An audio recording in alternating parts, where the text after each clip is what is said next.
Agustus 2008. Malam ini aku lapar sekali. Kulihat tudung saji di meja makan dan mengangkatnya. Tak ada lauk. Lalu ibuku memanggilku, "Adek," panggilanku ketika di rumah. "Tolong belikan sate ayam di tukang sate dekat minimarket Elok." "Sendirian, Bu? Adek takut." "Sudah malam," sanggahku. "Tidak, nanti sama Mas Aji ya ke sana naik mobil," ujar ibuku. "Iya, Bu," jawabku. Mas Aji adalah kakak laki-lakiku, berambut gondrong tetapi rapi. Ketika aku berdiri di sampingnya, tinggiku hanya sebahunya. Memang kakakku tinggi dan aku pendek. Kakakku segera mengambil kacamata, dompet, kunci mobil, dan kunci gerbang perumahan.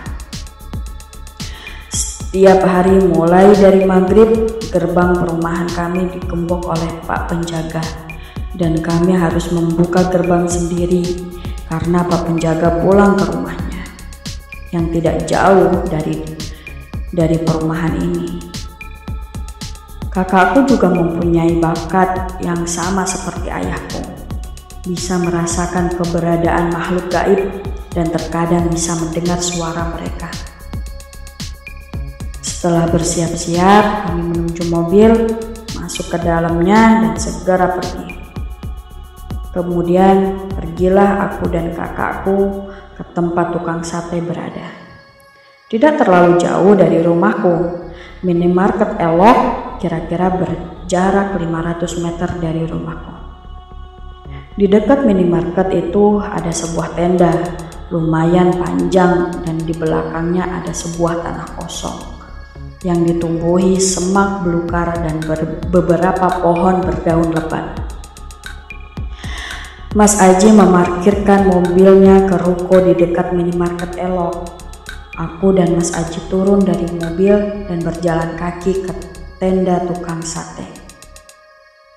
Ketika sampai di tenda tukang sate, kami duduk berhadapan di dua buah bangku panjang. Pembeli hari ini lumayan sepi, hanya ada kami, seorang ibu-ibu berkerudung dan seorang bapak-bapak. Aku memilih bangku yang di belakangnya adalah tanah kosong, sedangkan Mas Aji memilih bangku yang membelakangi jalan raya.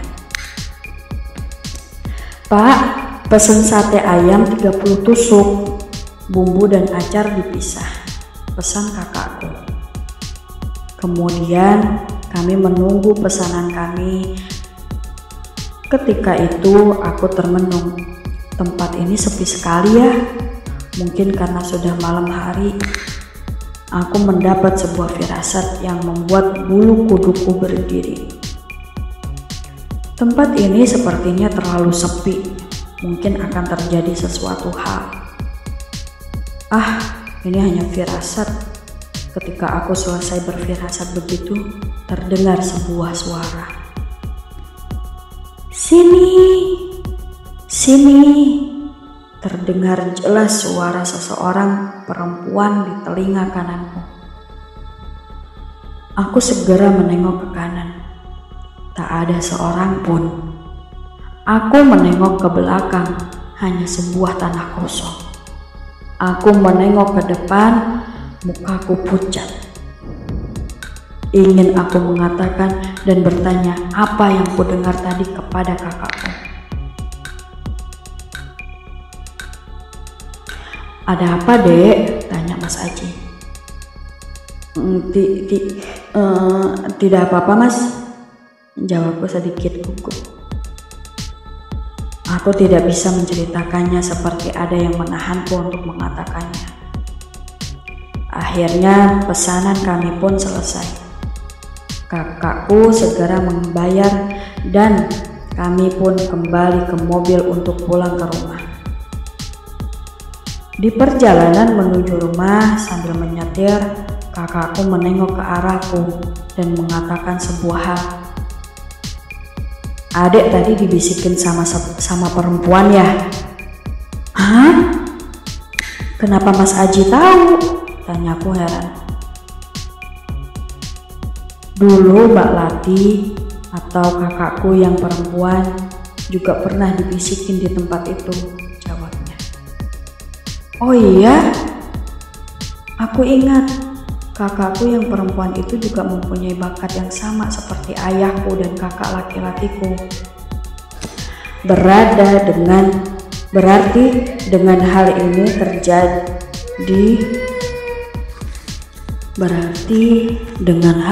terjadi, aku juga telah mempunyai bakat ini." "Kenapa Mas Aji tidak dibisikin?" tanyaku. "Karena aku laki-laki. Biasanya yang dibisikin di tempat itu yang berjenis kelamin perempuan," jawab Mas Aji.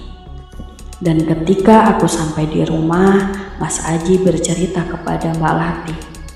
"Oh, Adek juga dibisikin ya? Mbak juga pernah dulu seperti itu, tapi hanya sekali," tutur Mbak Lati. "Setelah aku mengalami ini, aku janji akan memperkuat imanku dan tidak akan mudah termenung."